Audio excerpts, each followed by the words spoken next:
Mu mwaka gwa 2020 Parliament yayise ebibuga ebipya 10 okwali Jinja, Mbarara, Fort Portal, Masaka, Mbale, Arua, Gulu, Hoima, Lira ne Soroti. Bino byatandika okukola wakati mu kwemulugunya okuva eri abakulembeze baabyo olw'ensimbi ezitamala ezibiweebwa ekyaviirako okuzingama kw'emirimu.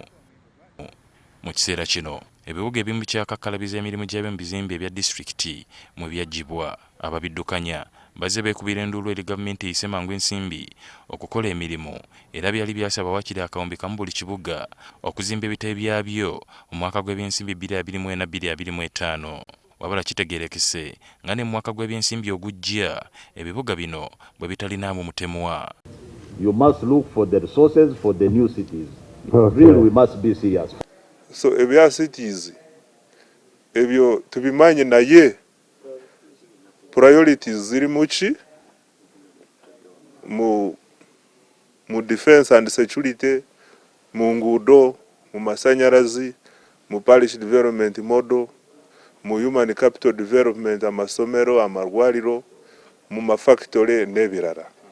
Ne security yennyini operatingira mu city yali badde ekolera mu district n'amalwaliro gennyini okuyimusibwa okuva ku mutendera ogw'ere center 3 agende ku ere center 4. District zino zibeere nga zirina ba doctors, zirina abakozi abasobola okukola amalwaliro ago okusobola okuweereza bannansi. Abaminisita b'ensimbi babadde balabiseeko eri akakiiko ka Paalamenti akalondoola embalirira y'eggwanga okwanja ekiwandiiko ekirambika embalirira y'omwaka gw'ebyensimbi 2024-2025 oba budget framework paper. Embalirira ereeteddwa ebadde yabumba emitwalo 5,200 wabula ababaka oluvannyuma ne bakizuula nti ensimbi ate ezaalambikiddwa okusaasaanyizibwa bwe ziri bumba emitwalo 5,400. So the two ministers and their technical people, first, don't ask Parliament to do your work. You are now asking us to reconcile your figures. What are you doing, all of you there in the ministry, with your technical staff? Difference, Chair, is over 2 trillion shillings. And as a Parliament, we cannot sit here and try to juggle where that deduction would be made. I would suggest that the ministry team, they just consult, because 2 trillion is a lot of money. Naye bwe tukyuzudde wano tugijemu budget yaffe kati side zonna revenue ne expenditure byonna bibalansinga, tukoze reconciliation byonna ne bibalansinga. Agala kutukwata naaweya nga committee baleete ennyongereza eyo eweza trillion 5.4 nga tugenda ku presentinga eri Parliament.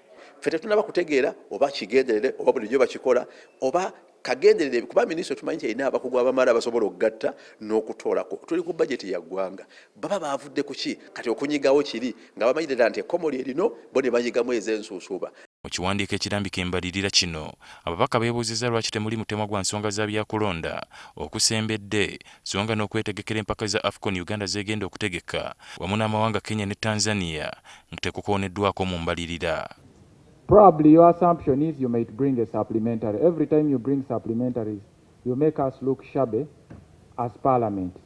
So I request that you commit right now whether this money will be needed in this current financial, and we find means of planning to host this tournament other than you bring and rushing things on us at the last moment. You prepare a bid and you put that these two stadiums will be constructed for us to host. And then you reach the stage of implementation, you change. We have foreseen this and we shall adequately provide for them in our budget frameworks. Abamu ku babaka era beemulugunyizza ku bantu abataggyibwako musolo ng'abatunda zaabu ekyongera okunyigiriza abatono abagusasula era ne basaba n'abaminisitule eno olulala okulambika obulungi amakubo omusolo gye gugenda okuva. Ababaka era basabye gavumenti okufa ennyo ku by'obulambuzi kubanga bye bimu kati mu kiseera kino ebiyimirizzaawo ennyo ebyenfuna by'eggwanga. Ali Mivule, NTV, Akawungeezi.